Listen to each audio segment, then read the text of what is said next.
Hi, Liz here with your Daily Lizard, and we are talking about the 7 habits of highly effective people. And today we are looking at habit number 3. So this one requires a little bit more discipline. You might be the opposite. You might find this one to be easier. It starts with, what I'm going to start with is this idea of these quadrants. So there are these 4 different quadrants. I'm not sure that you can see them that well. But in quadrant 1, we're talking about things that are important and urgent, what I like to call the whirlwind. And in quadrant 2, we see a little 2 there.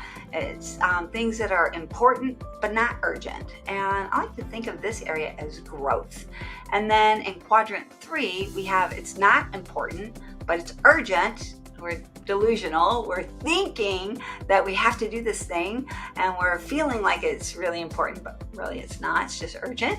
And then this last one is it's not important and it's not urgent. Anything that's in this quadrant is considered waste. It's a complete waste of your time, right? So the idea here is putting everything into your quadrants based on your values.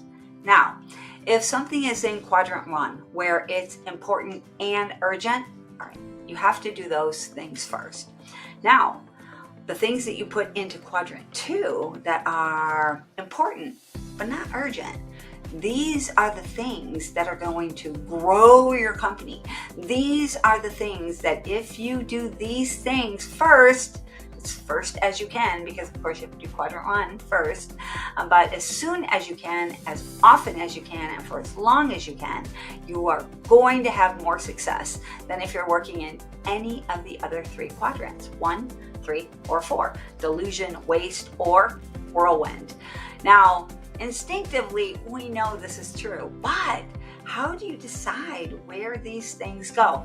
That's the tricky part. That is the part that I think this book is really helpful in getting people to understand. Setting your priorities according to your values. We've been talking a lot about values in this book, and deciding what is really important. Sometimes you might be using the definition for important, what's going to get me to the next level. Okay, that's awesome. Love that one. Sometimes you might be using the definition for important, which one will make me feel better or make me feel like a better person. Okay, awesome. Love that one too. Get those number 1 quadrant things done ASAP, and then start working on quadrant 2. Spend as little time as possible. Quadrant 3 and quadrant 4. If you can stay out of quadrant 4 altogether for an entire day until you have like free time at night, ooh, what a win. All right, so your daily action is take everything from just one day, just all of your tasks that you have to do, and prioritize them based on these 4 quadrants. And see what you get. All right, that's it for today. Talk soon. Bye.